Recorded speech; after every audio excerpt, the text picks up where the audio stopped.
Our next speaker is Rene Gloor, who has come to talk to us about a rather interesting subject. And I know Rene from down south. He comes from down our way, down Dunedin way.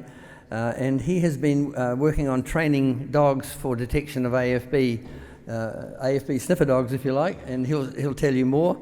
And then there'll be some questions. I'm sure there'll be a million questions for Rene, but you've got a display out at the in the area outside, haven't you, Rene? Yeah, to have a look at. So it's my pleasure to introduce Rene to you all now.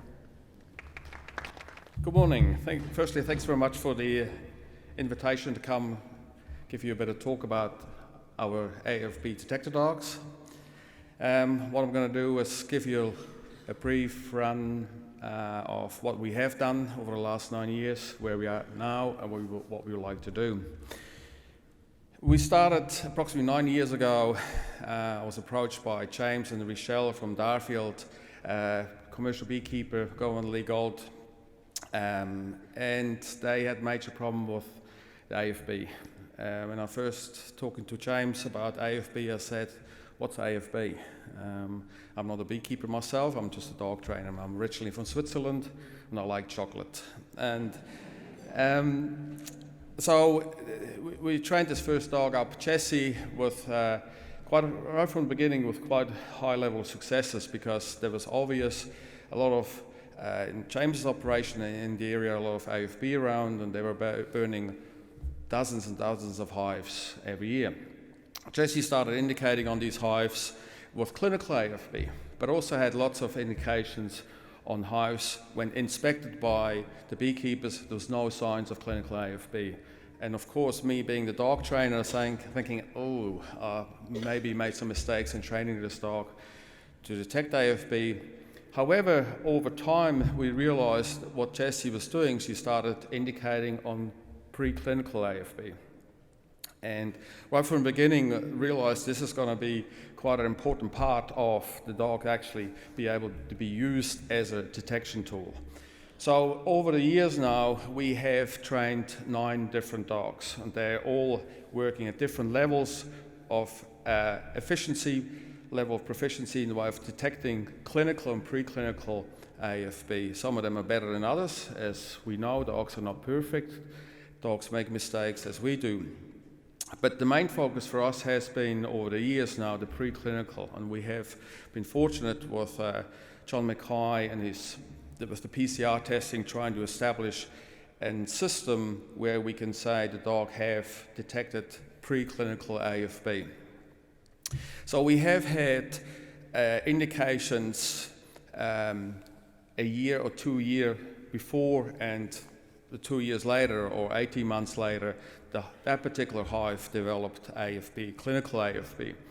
Some of the hives the dogs indicated on never developed clinical AFB. Some of the hives the dog indicated, when checked again by the dogs later on, some of the dogs did not indicate again after a certain period of time, but then later on indicated on it again, and then some of them later on developed clinical AFB. So we have a variety of information we will be able to gather over the years. So where we are at the moment, we do have a large amount of information available. We have a good understanding on how we need to train a dog, what dog we need to select to be able to be trained as a potential detector dog for AFB, the attributes we're looking for, but we have a good understanding of where or what the dog is indicating on. We have had situations where the dogs indicating on queenless beehives. Not just one dog, 2 or 3 dogs, fully operational dogs, and some of these hives developed or have developed clinical AFB. So I don't know what's going on in the beehive, but what I have is a tool that can tell me something. There are spores present of AFB. I mentioned PCR testing before, so we had different scenarios where we sent swabs to John Mackay at D-Nature, and some of the results came back with quite interesting information. Some of them came back as not detected, and a few weeks later or months later, the hive developed clinical AFB. We had results coming back as very high readings of spores for AFB. They're all preclinical AFB indications. And we had results coming back with very, very low readings for clinical AFB. So again, with what we're trying to do is collect a lot of information about where can the dogs fit into the system of using them to help with the fight against AFB.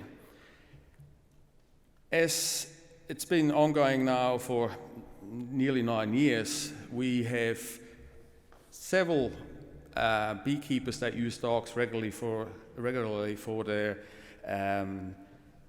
assistance in checking their own hives. And I need to say that again, and we have said it all the time, that the dogs do not replace the by law required inspection for you as a beekeeper. They're just a tool that can be used to assist you. What we're trying to do, what we're trying to achieve, is having the dogs fully recognized as an acceptable tool for the detection of AFB. And I want to focus not clinical AFB, but preclinical AFB. And it was interesting listening to Marco about the talk about the different scenarios. We had indications for dogs indicating on a spot down in central Otago, a bald spot on the grass, beehives all the way around, but the dog indicated on a spot there was no hive there. And the beekeeper tells me 2 seasons ago he took a hive away with AFB and burned it. We get there this morning, the dog sits on nothing for us visually, and the beekeeper says, yes, he's taken the hive away. Tells me the dog detected the spores that were still in the ground. We had dog's indication on sugar tanks, where the beekeeper grabbing the handle, the dog goes up and indicates on that spot.